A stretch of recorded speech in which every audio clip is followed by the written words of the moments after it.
Good morning. Before starting this lecture on non-abelian gauge theories, I would like to make two short remarks about fermionic path integral that I discussed yesterday. The first remark is that this formalism of fermionic path integrals or fermionic functional integrals applies as well to non-relativistic fermions. So it applies to non-relativistic fermions as well. So I presented the general formalism, what is Grassmann integrals, and then I just show that if you take psi and psi bar, the Dirac field in a relativistic theory of fermions to be Grassmann variables and integrate over them, this works. It works also if psi and psi bar are creation and alienation operator for non-relativistic fermions, because the important point is that we have the Fermi statistics. So there are a lot of applications in condensed matter of this formalism. That's a way to compute things. Okay. The second remark is that I incorrectly said something about the Leibniz rules, which was not correct. Leibniz rule. In fact, the Leibniz rules doesn't state that two derivative operation over Grassmann generators anticommute. They do anticommute, but it rather states that if you have some theta or theta bars of the product of two Grassmannian numbers, this is d over d theta of g1 times g2 minus g1 times d over theta of g2.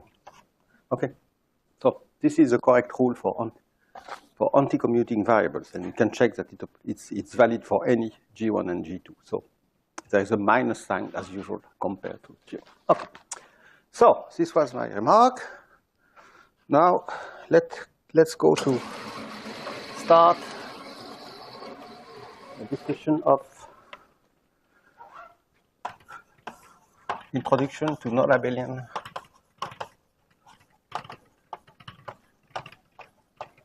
gauge theories. And today I'm going to discuss mostly, I think only, classical theory.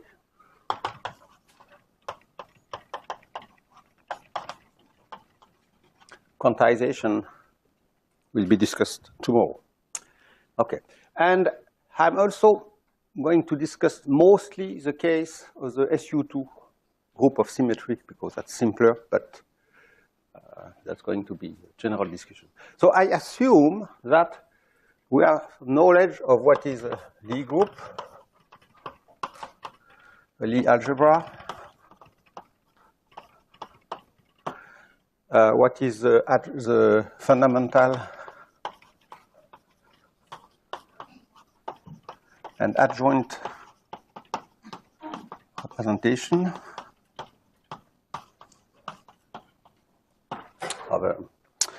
of a simple Lie group like SO2 or SU2.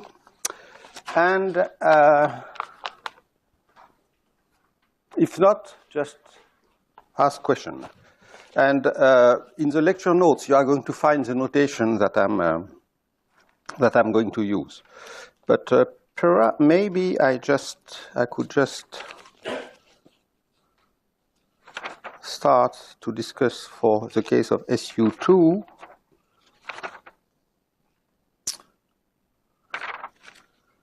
What is this? Okay, so for SU2,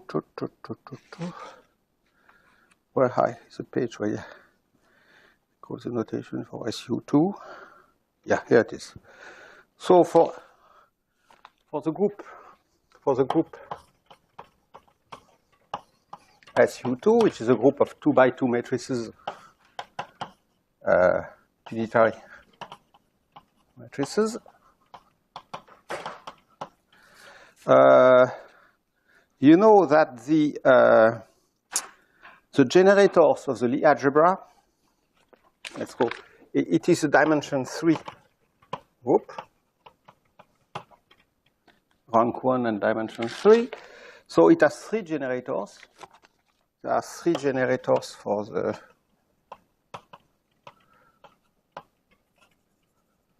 its Lie algebra.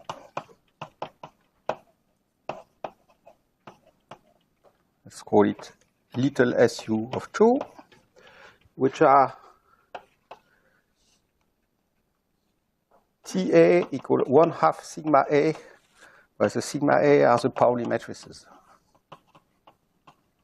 So this is the basis of generators.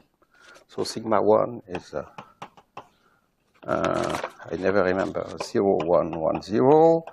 Sigma 2 is 1 minus I 0. And sigma 3 is 1, 0, 0, minus 1. Okay? And they obey commutation relation, so what's called the Lie bracket between 2 generators, TA and TB, which is general IF A, B, C, TC, where this is called the structure constant, is for SU2. F, A, B, C is just the totally antisymmetric Levi-Civita tensor. So totally antisymmetric Levi-Civita tensor. Okay. This is just comes from the commutation relation of the Pauli matrices. Okay. So this is going to be my notation. Okay. So now, why do we need non-abelian gauge theories, which are a generalization of Maxwell's theory, which is abelian theory? So we do need non-abelian gauge theories in order to quantize a theory involving vector fields, so spin 1 vector fields. Okay? And so it happens that vector fields occur in nature. The electromagnetic field is a spin 1 field. Photon is a massless spin 1, so it has polarization or helicity plus or minus 1. And but for QED, there is one charge. There is the electromagnetic charge. So there is a symmetry group, which is just the U1 symmetry group associated to charge. And non-abelian gauge theories are just needed when we want to quantize a theory involving spin 1 particles and carrying the charges associated to a larger group. So spin 1 field carrying non-abelian charges, so associated to a bigger symmetry group. Okay, and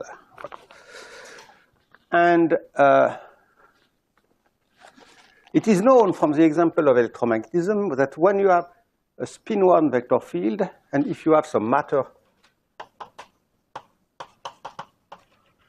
carrying those charges, so it can be fermions, it can be scalars, the coupling involves the currents G mu of X associated to this symmetry group. Okay, because that's the only way to couple a vector field that carry a spin index, A mu,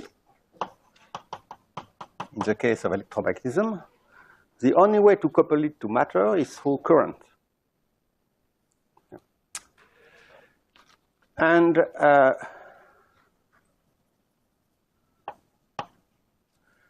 the fact that it involves a coupling to the current for electromagnetism involves that, in fact, there is a large redundancy in the definition of the vector field, because since the current is conserved, you can change A mu by a gauge transformation, and it won't change. So there is going to be a big redundancy. Why does that follow observation of the current?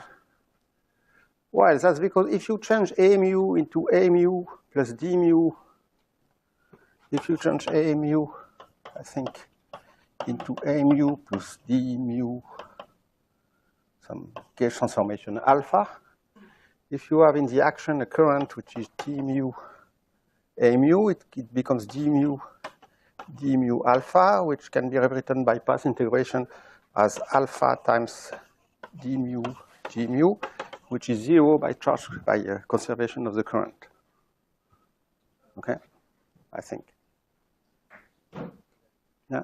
I've seen that argument before. The only Yeah. way to couple a gauge field to a charge Yes. is through a current, but there always seems to be an ambiguity. Like this G mu, like in QED, the coupling is psi bar, gamma psi. Yes. Which is the U1 current you get without, in a free fermion theory. Yes.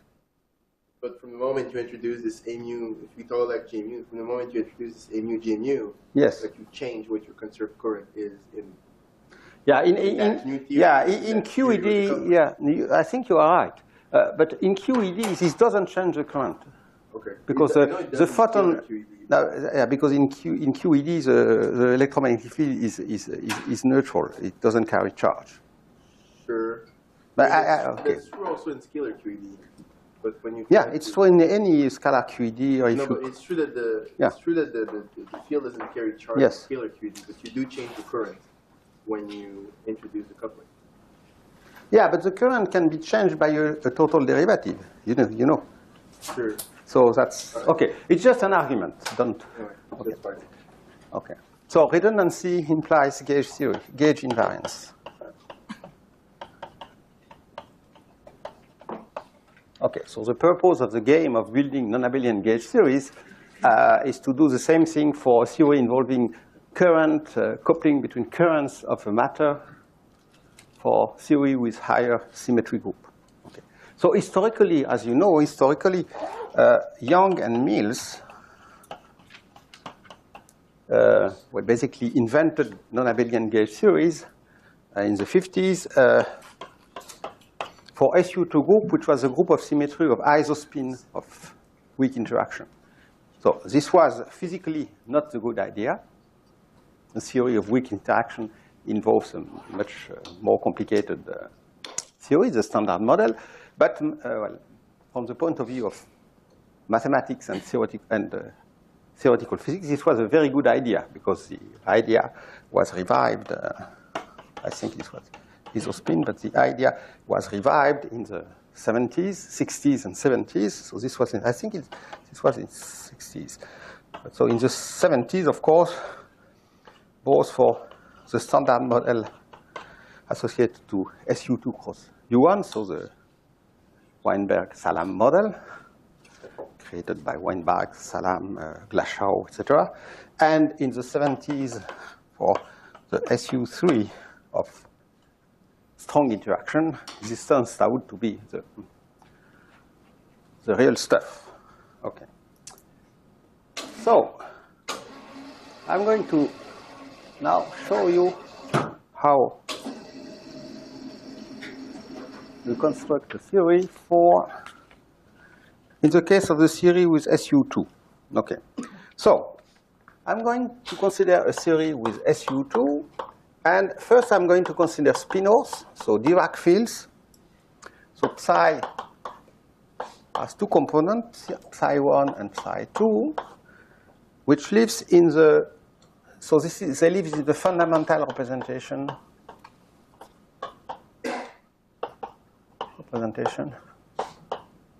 of SU2. This means that the gauge, a symmetry transformation just as to U times psi with a matrix U belonging to SU2. Okay? Well, let's call this G, I think. rather than U. This is an element of the group. Okay. Okay, and psi bar, of course, is going to be denoted as psi bar 1 and psi bar 2. Okay? Okay, and the SU2. So now, so you have two Dirac fields, and the action is for the is integral d4x psi bar I d slash minus m psi. This is a Dirac action, but this means simply that this is psi 1, psi bar 1, psi 1 plus psi bar 2, psi 2. So this action is invariant under the symmetry group. Of course, psi bar goes into psi bar G adjoint, so that this works. So it is invariant under SU2, the action. And so you apply Noether's theorem, and you get the current.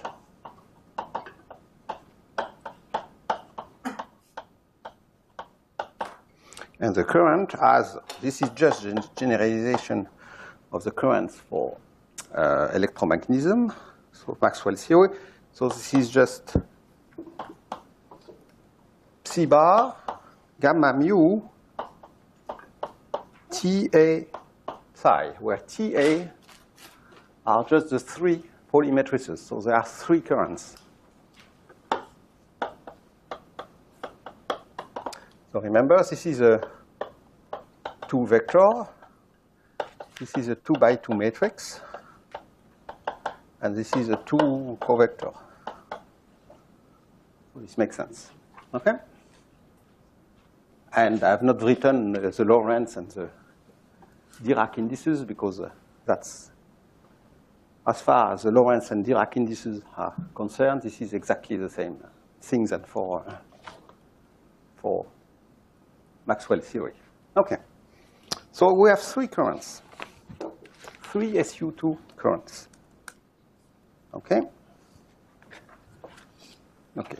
And if you want to work with a scalar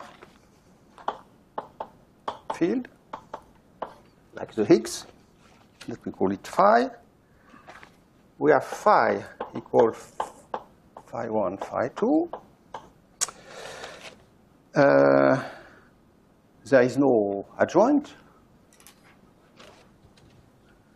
And the gauge transformation is similar to this one. This is phi into G phi, so it belongs to the fundamental.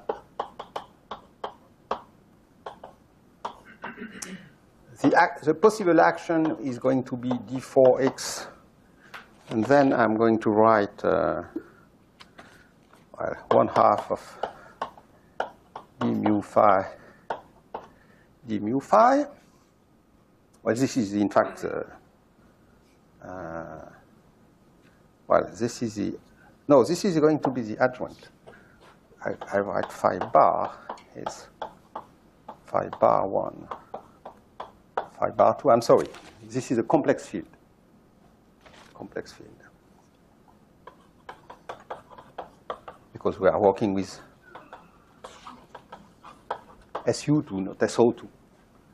So the action is this one, and then you may have some potential of phi bar phi. And the current is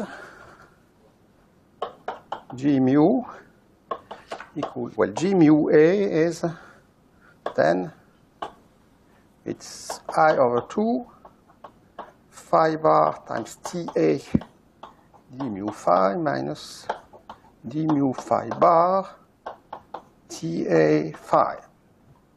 Okay. Okay. So this is a current for spinor. This is a current for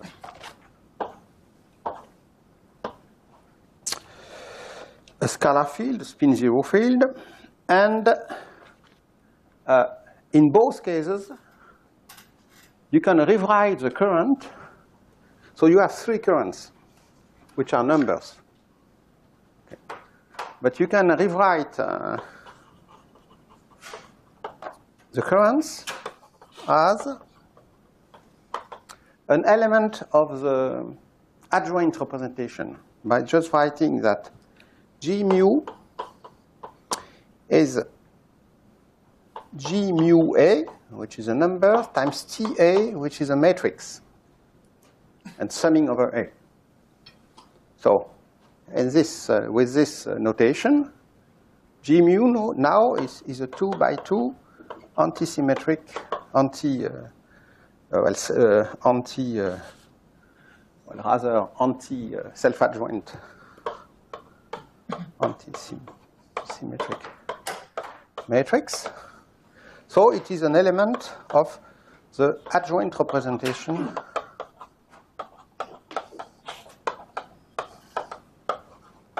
of SU2. It's a generator of the Lie algebra, the algebra of. No, I'm sorry. No, I'm sorry. This is with my notation. This is Hermitian matrices.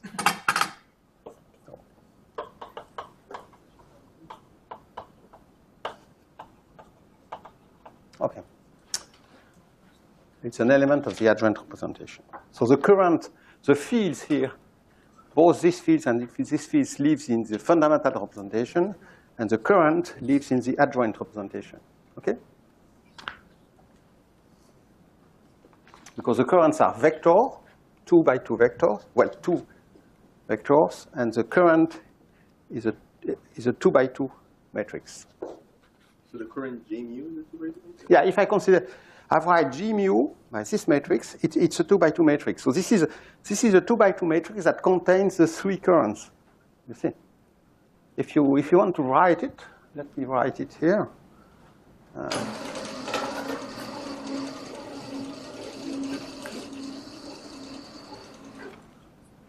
It's written in the notes. Basically, so G mu is just, there is a factor. So this is, well, we just have to write what is. So we get the one by, so we get a 2 by 2 matrix, where here you have Z3, here you have G1. We are going to have a factor 1/2 of G1 plus or minus I G2, G1 plus I G2, and minus G3. So you see that this is a traceless self-adjoint matrix, and out of the 3 independent elements of this 2 by 2 matrix, you get the 3 currents. I'm sorry, wait, and these are the index, the group index. 1, 2, 3 are the Lie algebra indices. Okay? Yes? So each entry of that matrix is a vector, right? No. Each entry is a number. No. Because here, you take the trace. You see? I'm a little confused. So your gamma mu is the Dirac matrix, or Yes. Okay. Then Then let us just write all the indices. Okay. Psi, in the case of the vector field, is a psi A with I equal 1 to 2, where I is an index of the fundamental representation of SU2. Is this clear? Oh, an element is a vector, has 2 vectors. Okay. Now you have the TAs, where A equal 1, 2, 3, which are index of the adjoint representation. Okay? Then you have gamma mu, that's a bit of a, let's write it gamma mu alpha beta, which are the Dirac matrices, where mu equal 1 to D are Lorentz indices, and alpha equal 1 up to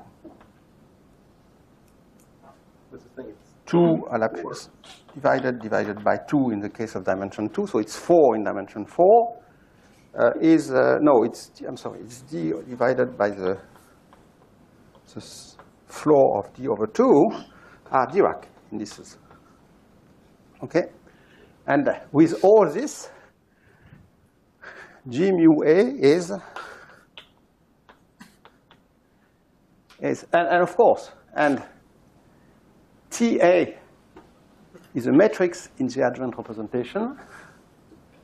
So it is a matrix whose matrix elements are TA IG, with IG going from 1 to 2, because each TA is a 2 by 2 matrix. Okay. Okay, so G mu A is psi bar alpha. Well, let's gamma mu. And okay, so each psi contains an index I. So it's gamma mu alpha beta. TA, which is 1/2 of the Pauli matrices, so let's write it TAIG. what is the alpha index on psi? Alpha is just the Dirac index. Okay, so And psi, those psi are Dirac spinors. So they're really beta I. Yeah, so psi here are spinors. They're Dirac spinors. Each psi I is a spinor.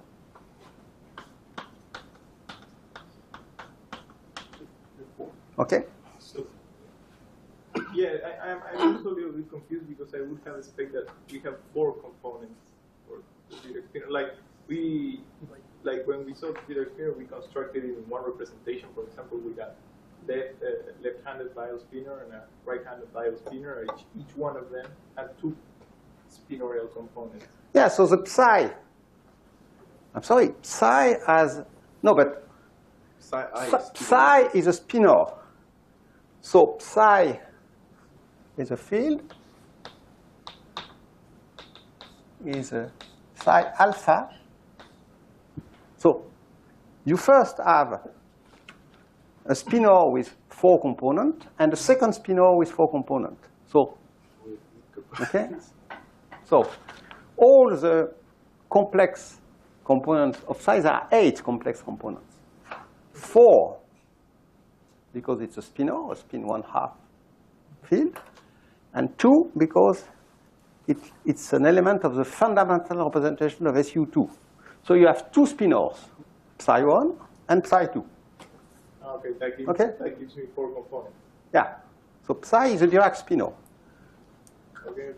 4 components in 4 dimensions. Okay? All right, you're calling it a 2-vector with spinorial I'm component. calling this a 2 vector, and each vector It's is a spinor. Okay. Okay? Yes. Yeah. So if you write this in terms of component, here is a current where all the indices are written. Lorentz, and I'm sorry, there is a d mu. No, there is no d mu. So okay, so this is Lorentz, Dirac, and Lorentz, Dirac, fundamental representation, and I'm sorry, IG fundamental representation and adjoint representation. And the 2 indices that are not summed up are Lorentz, because it's a current, and fundamental, because there is 1 current per charge. And we have 3 different charges. Okay?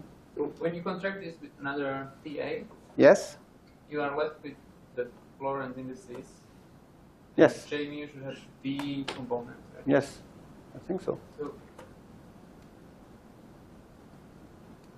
So why do you say it's a 2 by 2 matrix?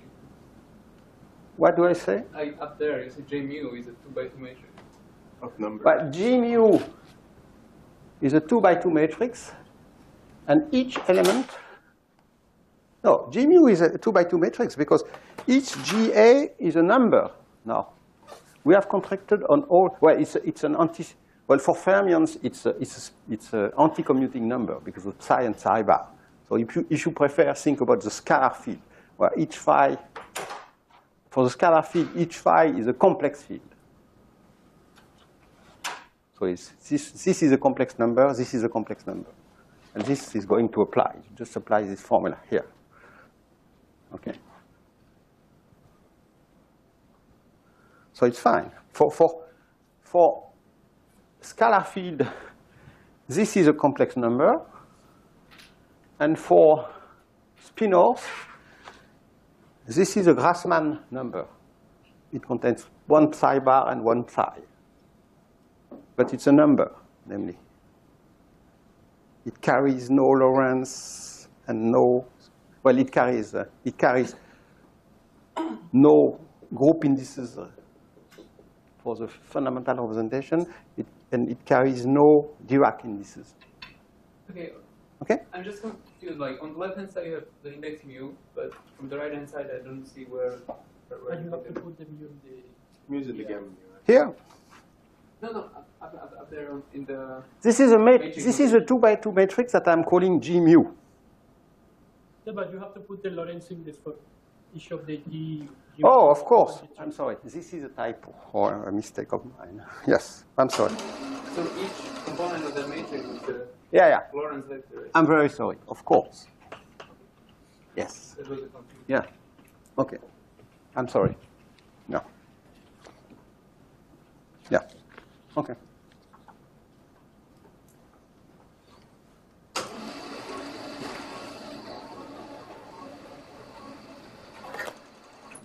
Okay, so keep this as a notation. And this is the definition of the current for fermions. And this is the definition of currents for scalars. Dirac and scalar. Okay. Good. Okay, so this is 1, 2. So this is the theory with no vector field. Now I want to introduce a vector field.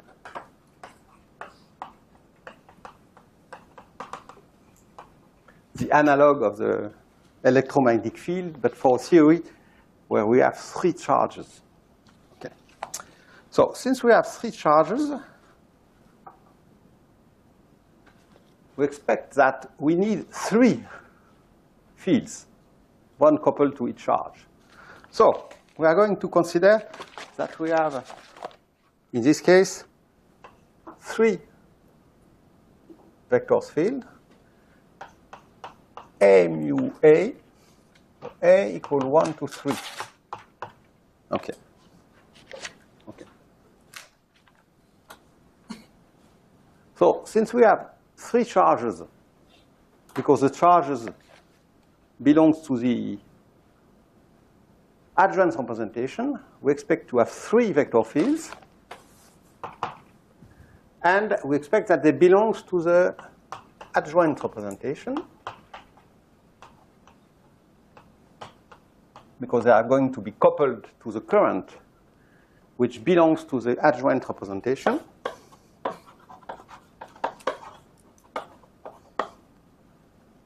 You can check that a global transformation, a symmetry transformation, acts on the current like with a G dagger here and a G here. So it acts like on the G belongs to the adjoint representation. So mu belongs to the adjoint representation. So in the same way, we can write a 2 by 2 traceless Hermitian matrix that I'm going to call A mu, which is just A mu A T A summed over A. So in terms of in terms of component. This is a 2 by 2 matrix with element of AMU3, AMU1 minus I, AMU2, AMU1 plus I times AMU2, and minus I, I'm sorry, and then minus AMU3. Okay, so this is a compact way to group the 3 vector fields into one field that belongs to the adjoint representation of SU2. So you have a 2 by 2 traceless symmetric matrices whose elements are vectors. And out of these elements, you reconstruct the 3 mu1, mu2, mu3. Okay, so this is going to be a convenient rotation. Okay. Okay. Now, in order to couple, so this is vector field. Now, in order to describe the coupling with matter, we proceed as for the Maxwell electromagnetic field for QED.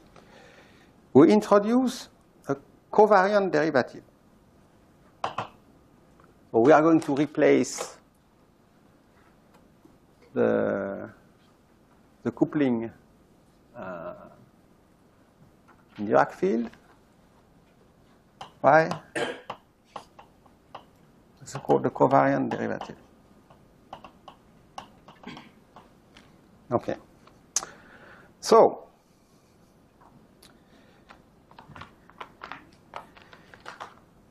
if we are going to write, so the covariant derivative is a derivative acting on some field. It can be the spinors or it can be the scalar. Okay? So the covariant derivative that I'm going to call d mu, it depends on A.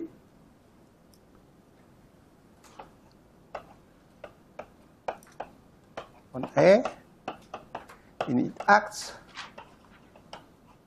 on the fields. So here we have psi and we have phi. Okay? And it is defined simply as in electromagnetism, but if we have d mu some field phi that belongs to the fundamental representation of SU2, d mu phi is just the ordinary derivative minus I times A mu A times the generators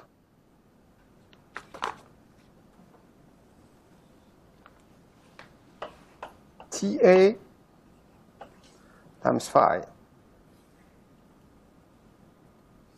Okay? Where here the TA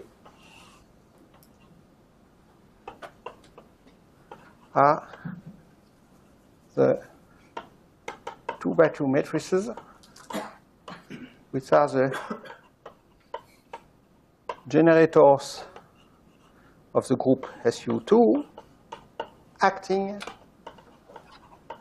on the fundamental representation.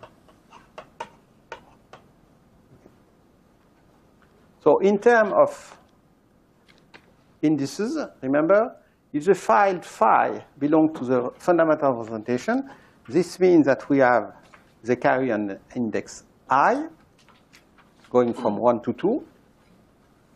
So in this representation for SU2, this is d mu of phi I equals the ordinary derivative d mu of phi I minus I times A mu. This is an index that goes from 1 to 3. And then we take the matrix TA,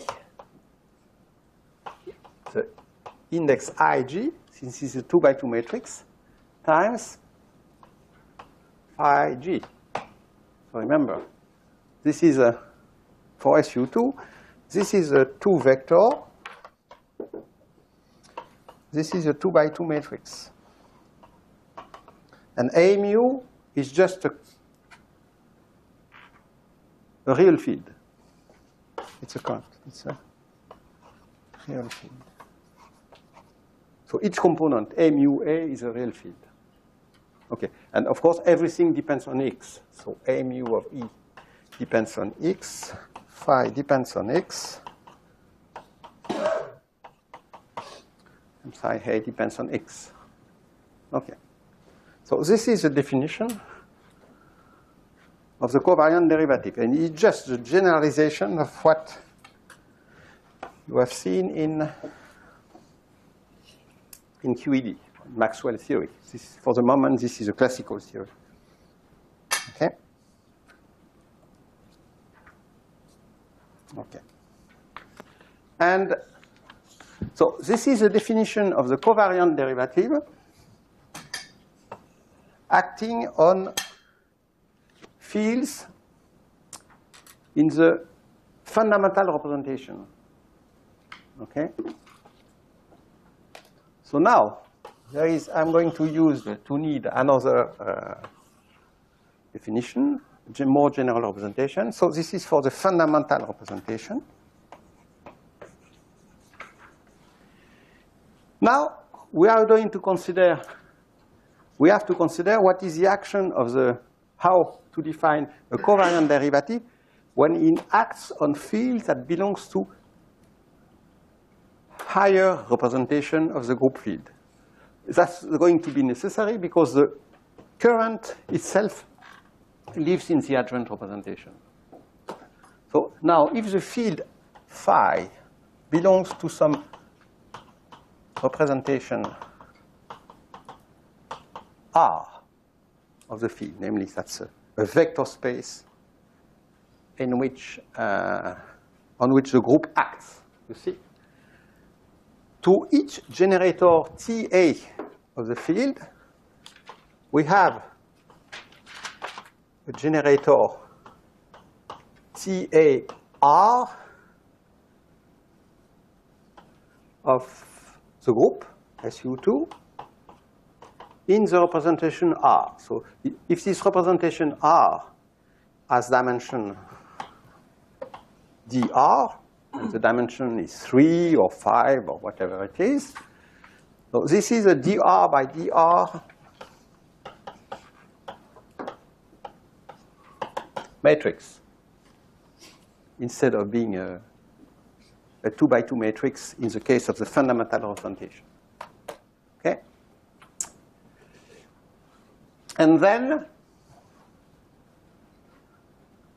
the definition of the covariant derivative is that d mu of phi in this R representation, let's call it phi R, is the ordinary derivative. And then, of course, you have to replace the generator of the group by the generator of the group in the representation. So minus I phi R times TR R times phi, I'm sorry, no, minus A mu, I'm sorry. A mu A times phi R. So this is an dr vector. This is a dr times dr matrix. Okay, and this, each A mu A is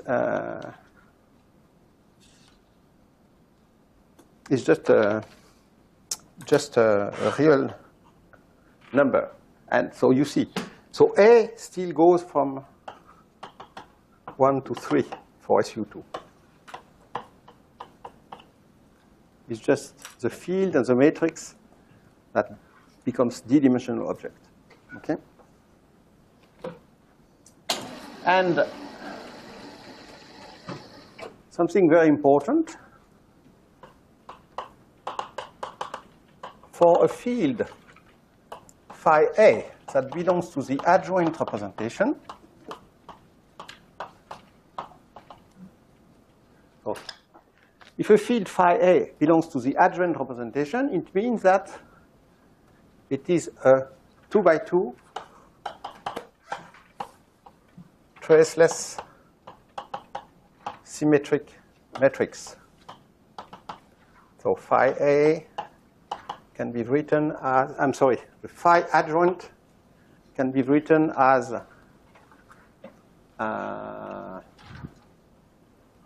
exactly as we said, as phi 3 minus phi 3, phi 1 minus I phi 2, and phi 1 plus I phi 2.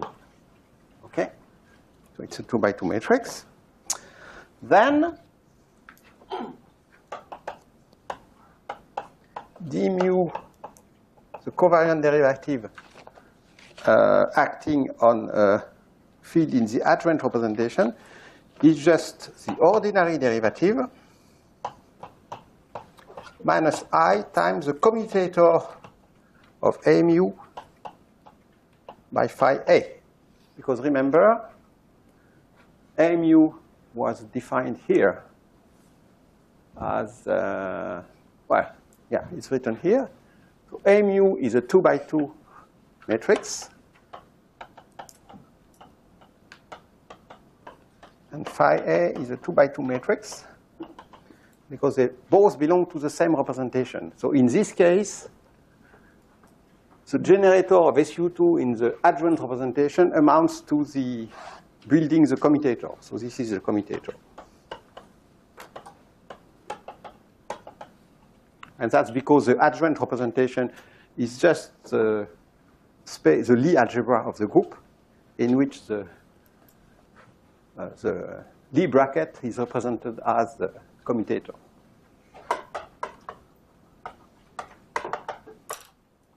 Okay. Okay, so we are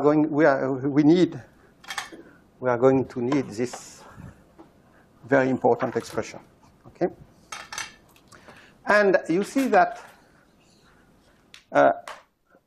this expression in the fundamental representation is just a generalization of Maxwell.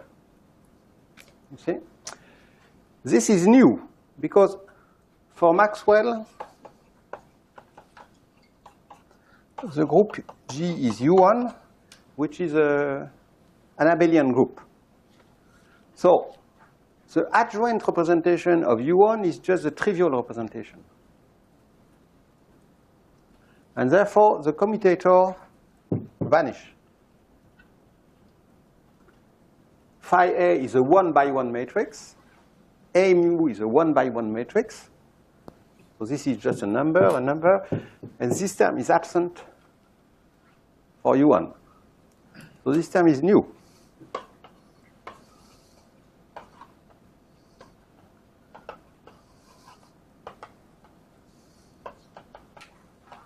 It's new for an abelian symmetry. Okay. Okay. So now we have defined what are the fields we want. We have defined what is a covariant derivative, the generalization of Maxwell. And so now we are in a good shape to define what is a local gauge transformation. The generalization of a local U1 gauge transformation for Maxwell. Okay? So what is a local gauge transformation? A local gauge transformation means that simply, instead of multiplying the matter field by a phase, which is global, by an element of the group, we make the gauge transformation, the symmetry transformation, local. Okay? So, this is a transformation where we associate, for instance, let's consider a field in the fundamental representation. So, the fundamental representation, well, let me write it. Okay. For a field phi in the fundamental representation,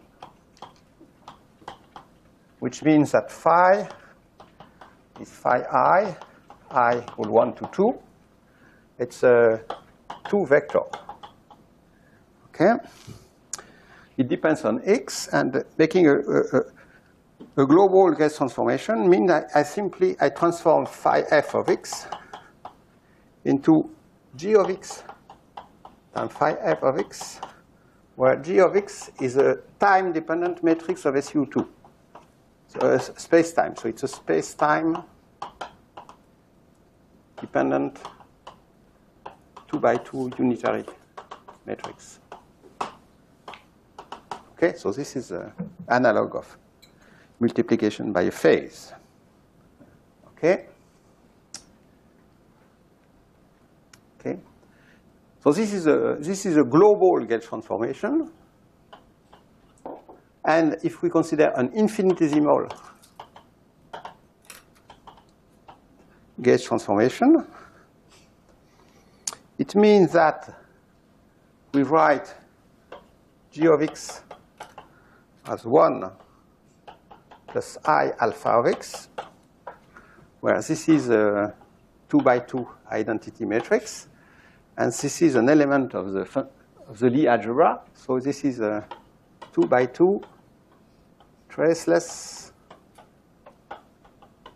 symmetric matrix. Okay, so basically, alpha of x belongs to the adjoint representation, SU2. Okay, so you work this out, and what you find is that, of course, that phi f of x is transformed into phi f of x plus I alpha of x times phi f of x. And remember,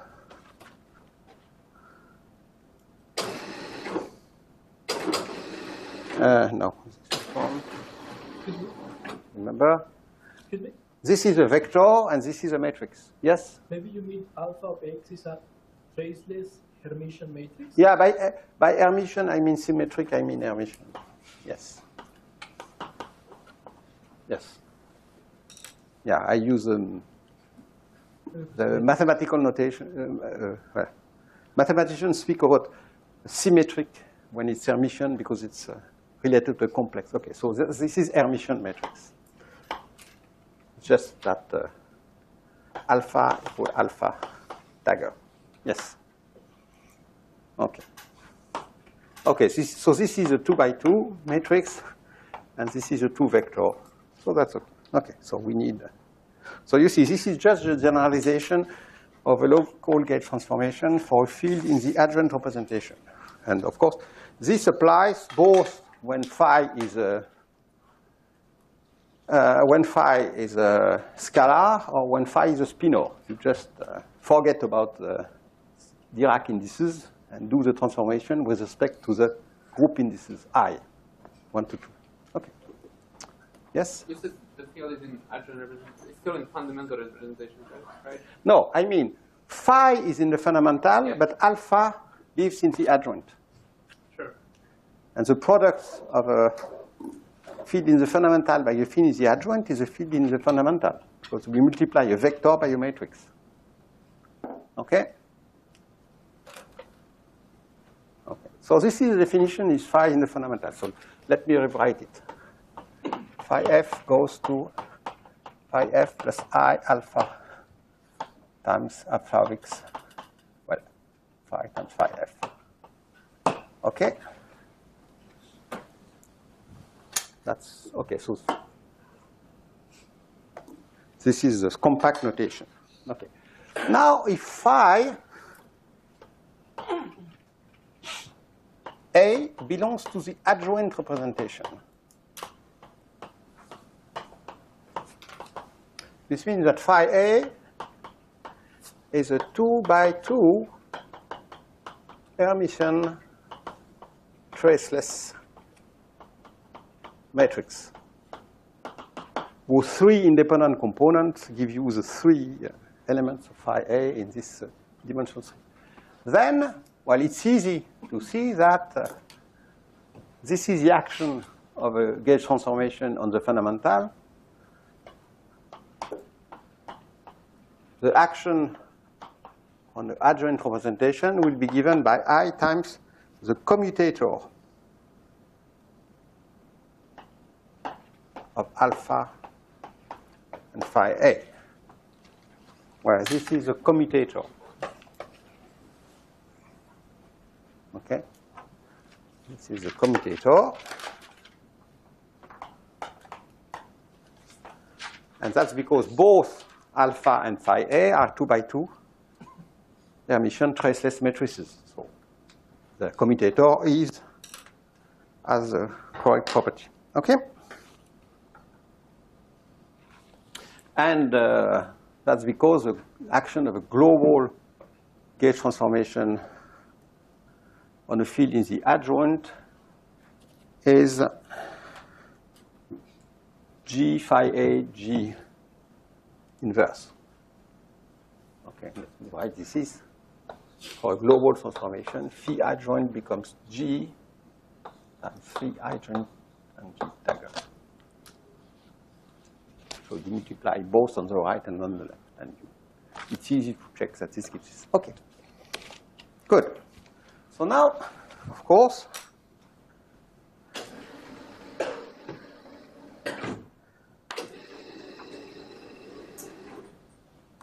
well, in electromagnetism, the covariant derivative is introduced as a mathematical tool because it has a property that it transforms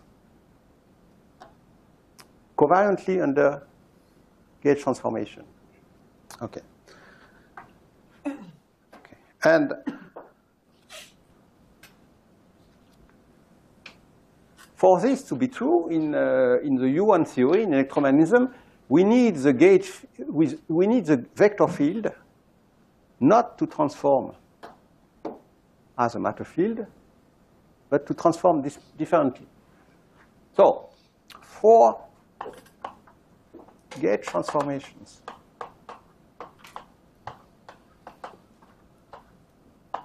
for the vector field, this is going to be, again, the generalization of electromagnetism.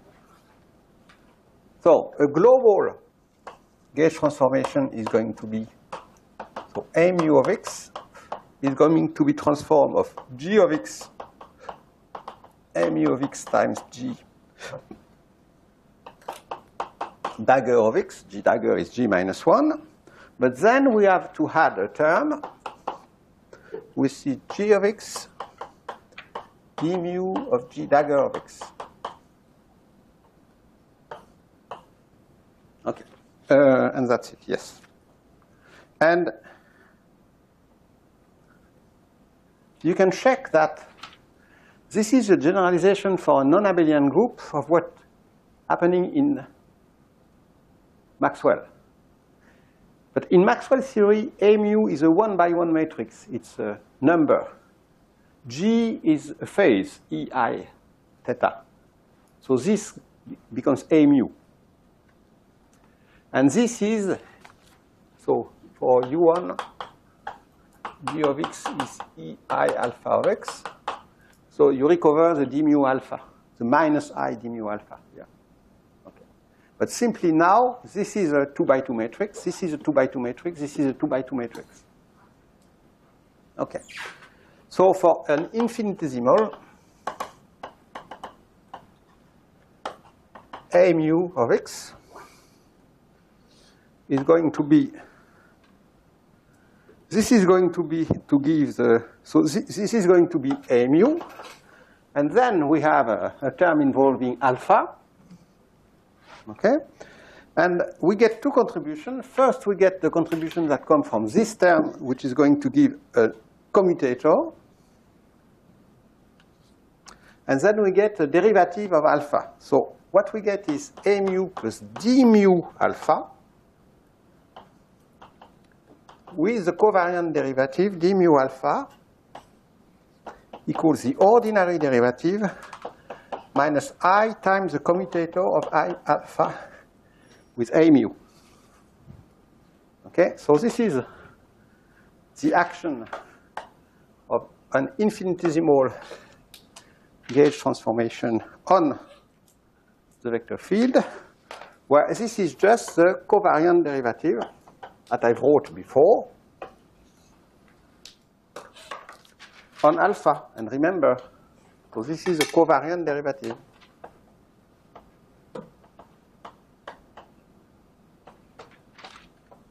And remember, now both A and alpha belongs to the adjoint representation.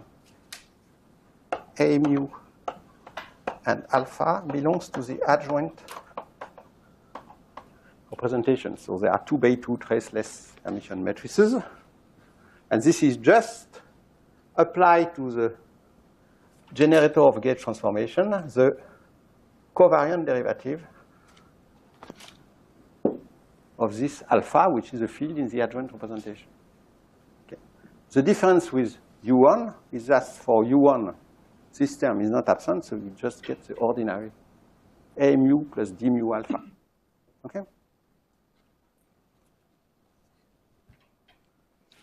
Okay, so this is a gauge transformation on the vector field, and it's exactly like in U1. Okay? Simply, the covariant derivative involves the commutator,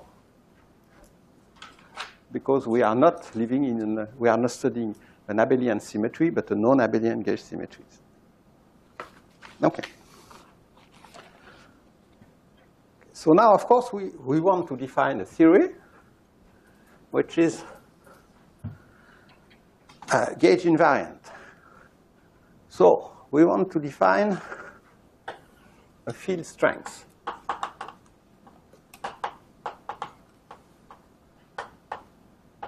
The analog of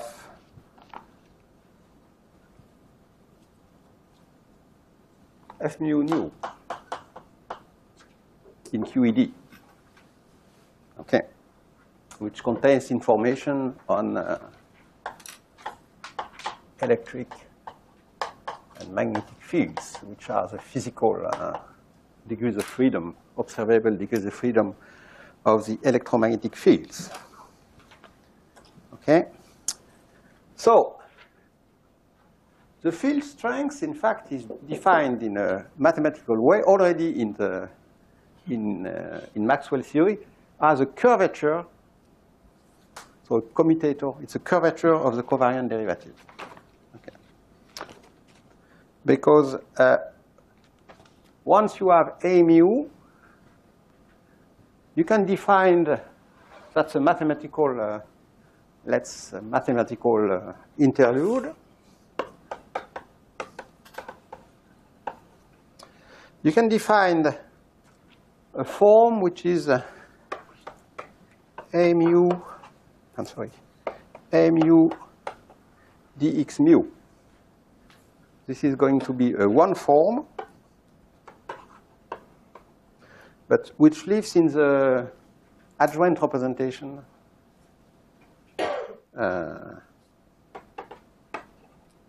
in the adjoint representation. So in fact, it's a connection on, so it defines a connection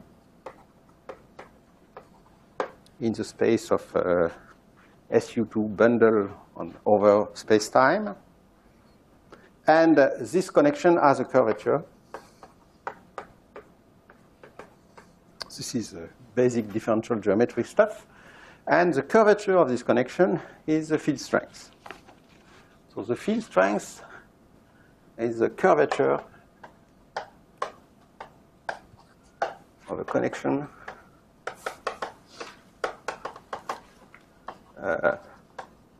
defined by A mu. Okay.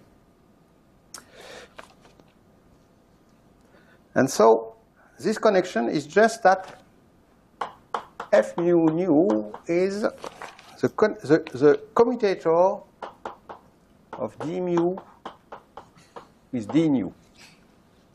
Okay, so d mu and d nu as an operation, differential operator acting on fields, and you can take the commutator of them.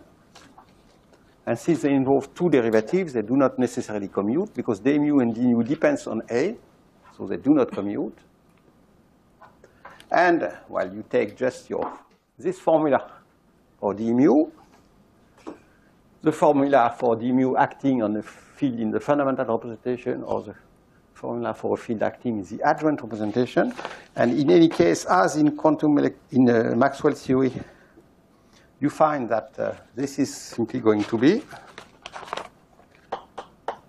d mu a nu minus d nu a mu, and then there is a new term which comes from the fact that the covariant derivative involves commutator, which is there, which comes just from the fact that the covariant derivatives contains commutator. Okay, so this is just the standard definition of the field strength.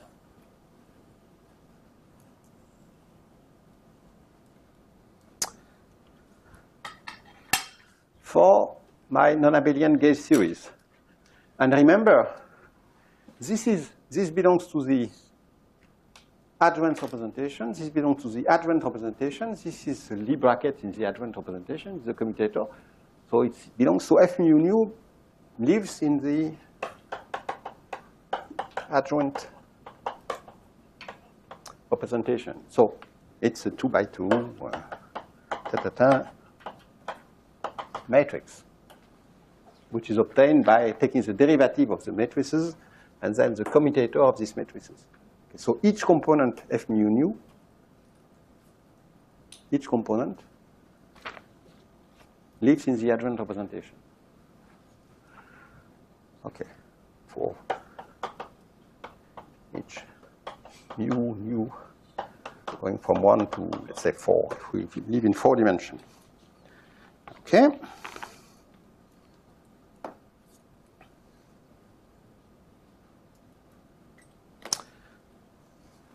And so it's a 2 by 2 matrix. And with respect to mu nu, it is an antisymmetric tensor.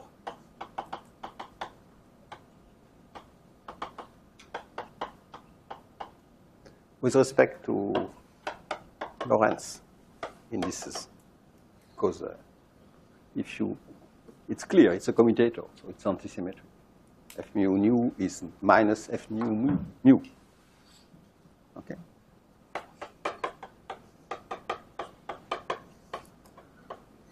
Okay.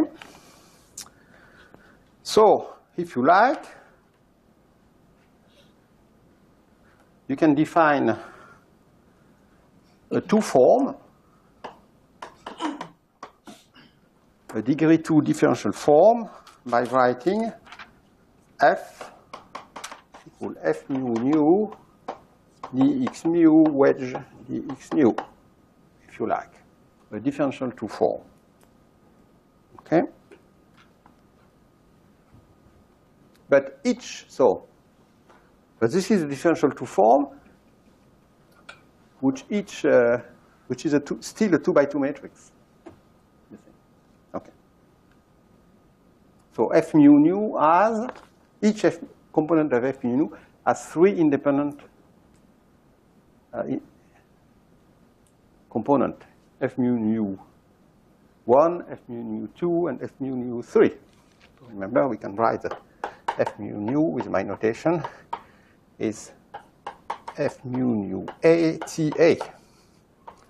A equal 1, 2, 3. So there are 3 components of the F mu nu. So in fact, there are 3 components. You have 3 EA and BA fields. You have 1 electric field and 1 magnetic field for each charge.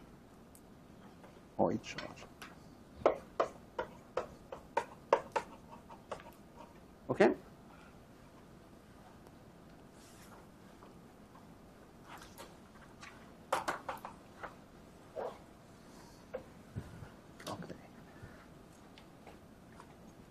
And so this is how you define the analog of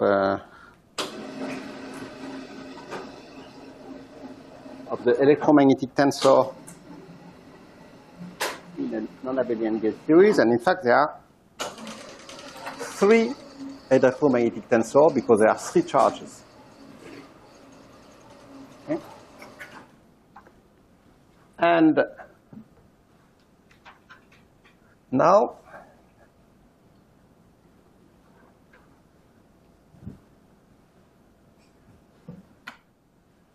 we can define the analog of a Maxwell action that is going to be give a classical dynamics for this field. But before that, let's discuss the gauge invariance properties of F. What is the effect of the gauge transformation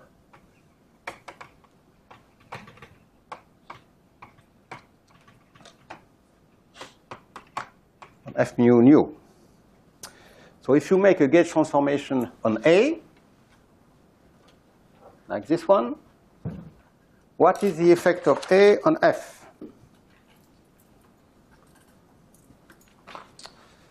And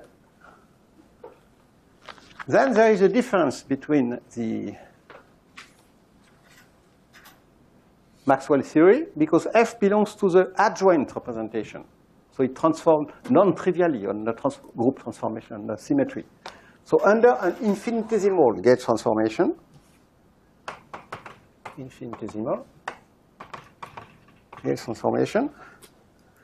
where remember A mu goes to A mu plus the covariant derivative of alpha, which involves the commutator, then you do the calculation and you find that F mu nu transforms into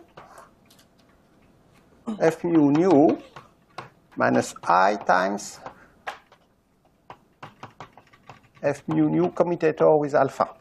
So remember, this is a function of x, this is a function of x, this is a function of x, this is a function of x.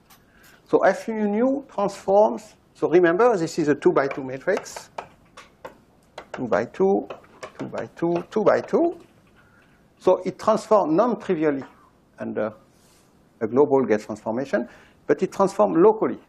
So this form is natural because since F belongs to the adjoint representation, this is the way a group transformation acts on elements in the adjoint representation. So it's not invariant. It transforms covariantly,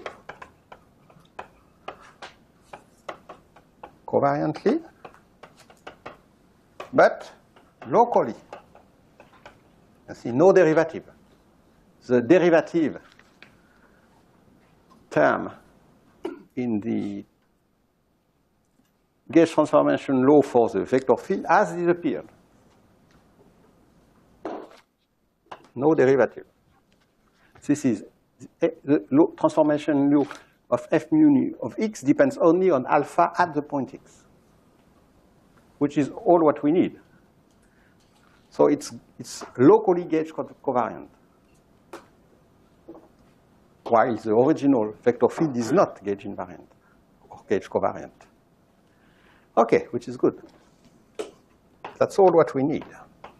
But it means that under a gauge transformation, the component F mu nu A mixes, so the electric and magnetic fields transforms.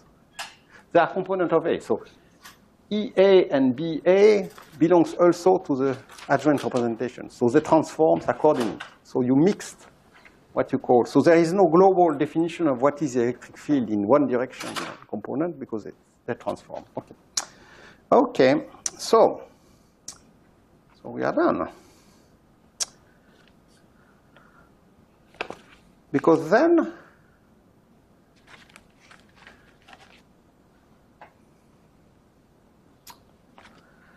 we can define the analog of a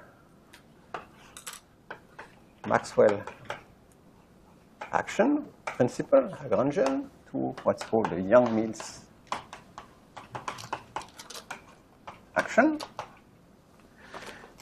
which will be an invariant under gauge transformation, and the action, Yang-Mills, for the Yang-Mills theory, is just going to be the same thing that what we did for Maxwell.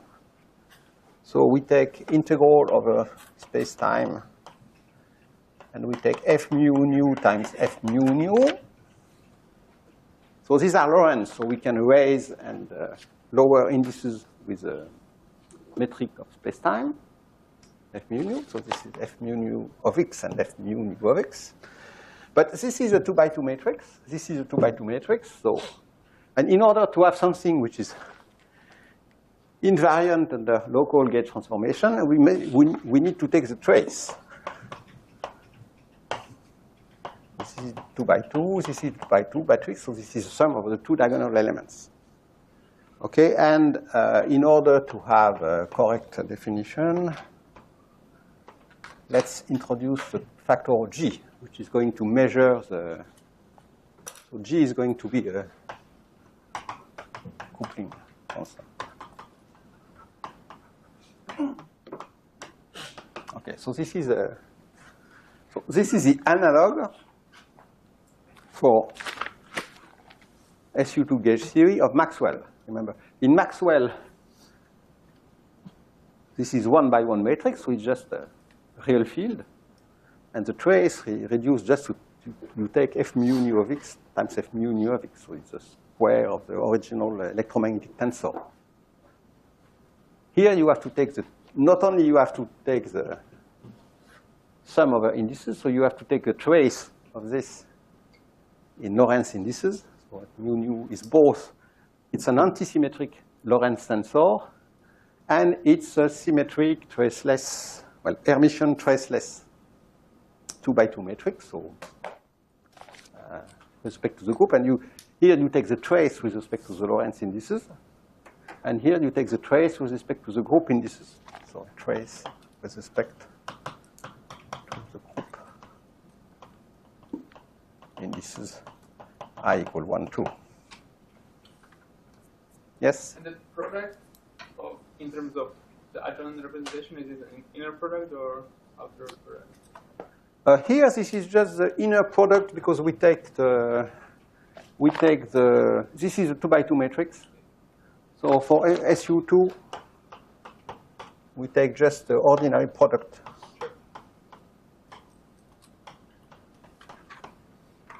of 2x2 matrices. Okay. That's because the group is semi-simple. For more general group, you may have different things, objects which are invariant. So in fact, you may have different Casimir operators, and you may have different forms. So it's more complicated for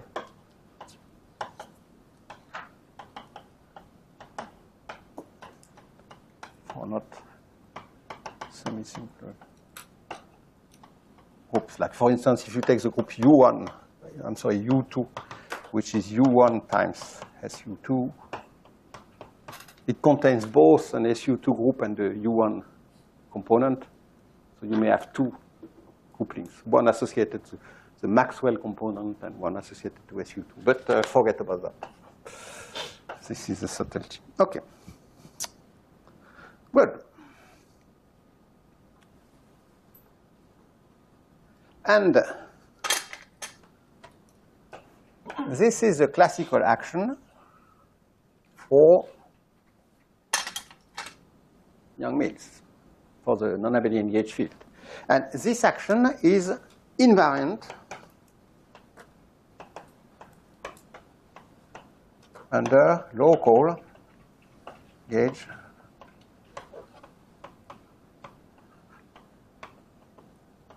transformations. Okay?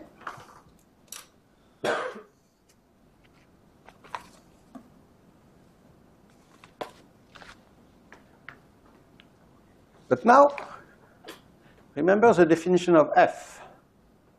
F contains commutators.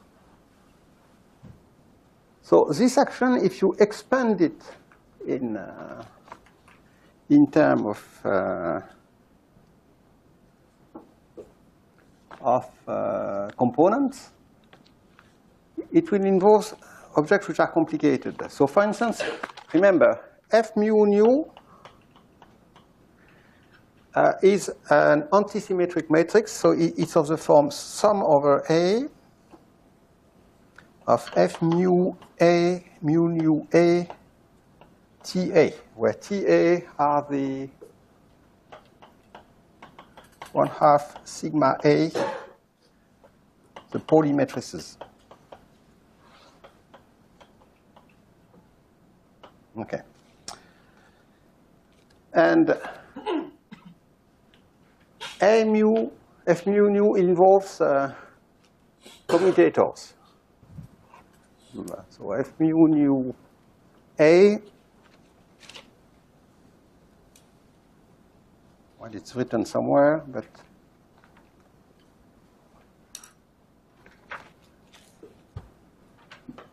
F mu nu A is d mu A nu A minus d nu A mu A, and then you get a commutator term which becomes epsilon A B C A mu B nu C.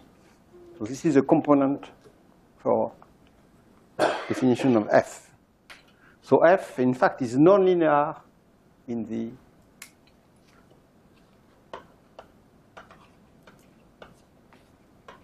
A. So it involves basically products of electric and magnetic fields. It involves some E times E vectorial B and things like that. Okay? So keep this if you like. And this means that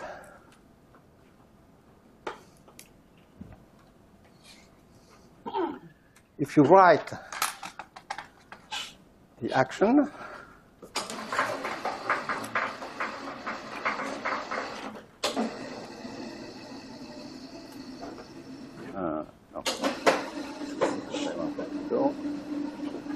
if you write the action,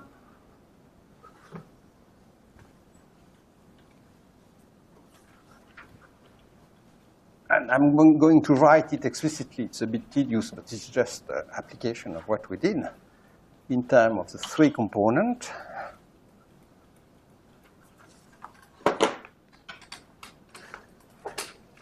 You get that, for instance, where is it written? I wrote it somewhere. Yeah, the Lagrangian density here. So you see that since it's Lagrangian, you have this coupling constant. We are going to see the effect of this in the coupling theory. So, but here the action is 1 over g squared times trace of FF. So you can rescale A by calling A equal g times A tilde. I'm just rescaling of A. So then F mu nu is equal to, you get a factor G, and the factor G squared. So in terms of this A tilde, oops, you can compute the Lagrangian, the trace of F mu nu, and this becomes, well, you get a minus, so the Lagrangian. So you can write the action as minus 1/4 d mu A nu A minus d nu A mu A with this tilde here and this tilde here times d mu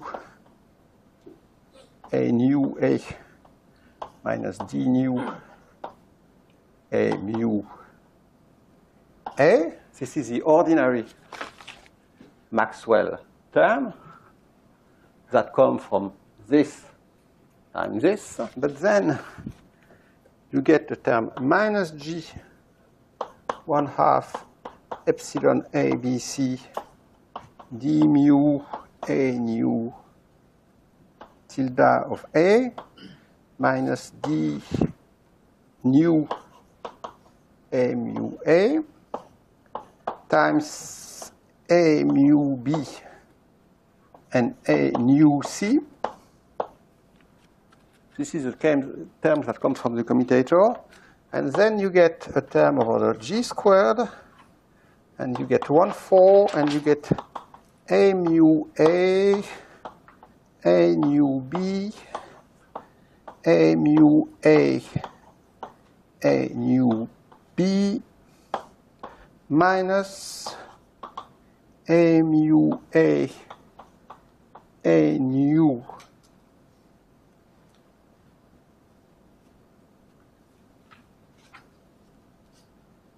B, A nu B, A nu A, which is different. So this is the ordinary Maxwell term. And this is two terms which are nonlinear. You see, this is the cubic, and this is the quartic term.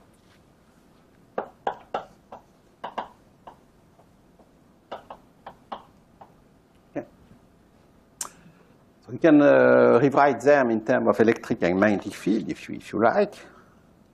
But the net result of this term is that this is a classical action. So if from this classical action, you get the Yang-Mills equation of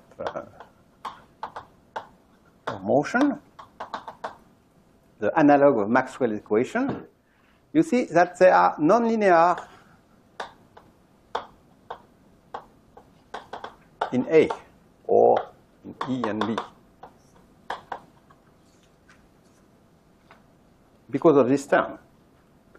So this means that there are interaction. The vector fields,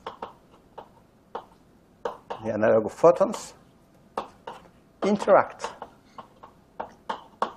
in the theory. As the difference of Maxwell's theory, where the solution of Maxwell's equation for just electromagnetic field in vacuum spaces are plane waves.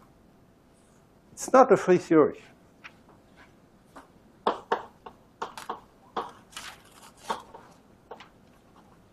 Anymore. And of course, this was to be expected because the gauge bosons, well, the analog of the photons, carry charges. That's because they carry charges.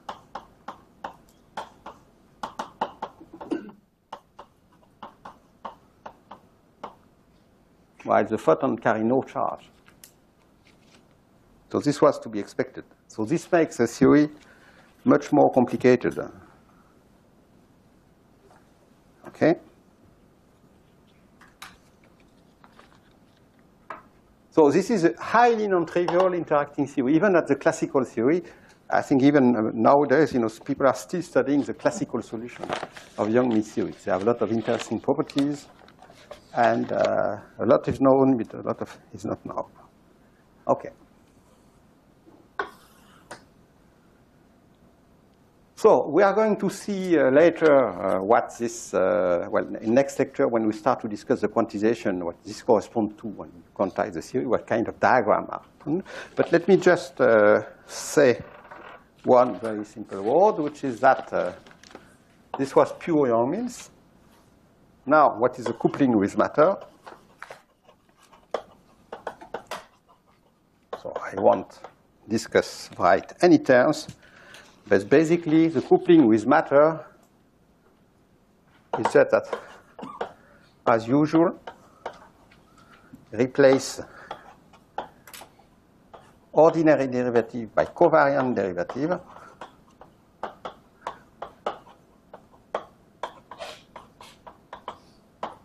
In the classical action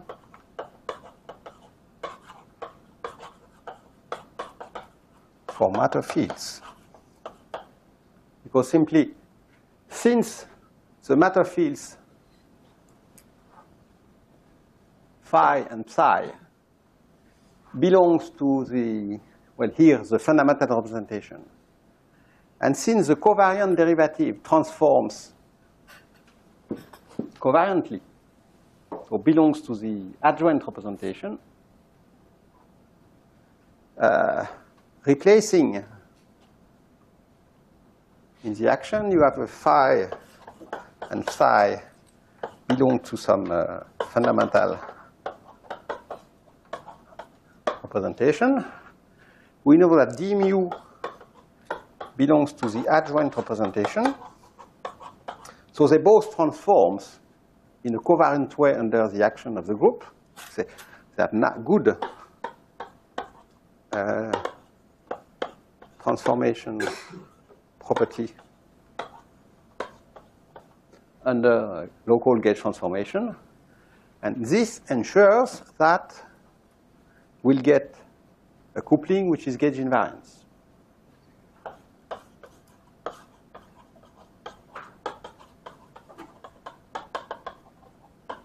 So the coupling with matter goes as for the Maxwell theory.